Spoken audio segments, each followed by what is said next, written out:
Mandy and I welcome you back to The Chosen's A Blended Harmony of the Gospels. All the Gospels in chronological order. We are on day 8, part 2. Jesus has more Sabbath controversies. Trouble's coming. More Sabbath controversy. On a Sabbath, he passed through the grain fields. His disciples were picking the heads of grain, rubbing them in their hands and eating them. But one of the Pharisees said, "Why are you doing what is not lawful on the Sabbath?" He said to them, "Have you never read what David and those who were with him did when he was in need and hungry? How he entered the house of God in the time of Abiathar the high priest and ate the bread of the presence, which is not lawful for anyone to eat except the priests, and also gave some to his companions? Or haven't you read in the law that on the Sabbath days the priests in the temple violate the Sabbath and are innocent? I tell you that something greater than the temple is here. If you had known what it means, 'I desire mercy, not sacrifice,' you would have not condemned the innocent." Then he told them, "The Sabbath was made for man, not man for the Sabbath.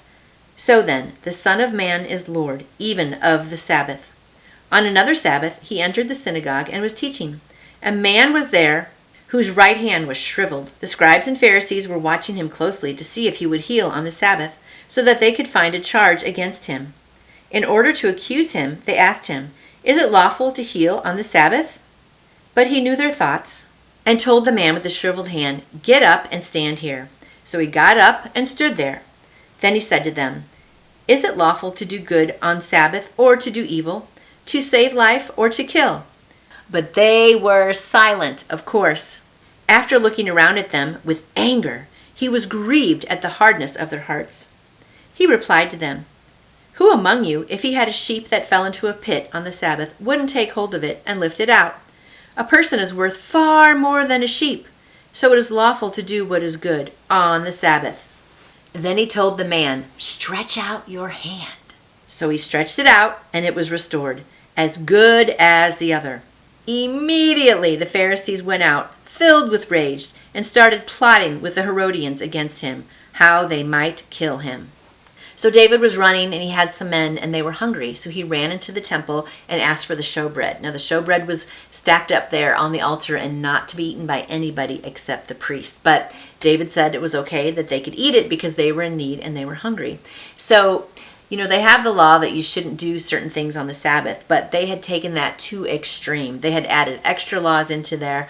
They were just even saying things like, if somebody falls in a hole or a pit, don't pull them out because it's, quote, work to reach in there. And Jesus is like saying, just use common sense, which, common sense is not common practice. We know that. But just, if it makes sense to love someone, to help someone, to cure someone, to feed someone, that you can do those things on the Sabbath, because they had blown all these laws way out of proportion.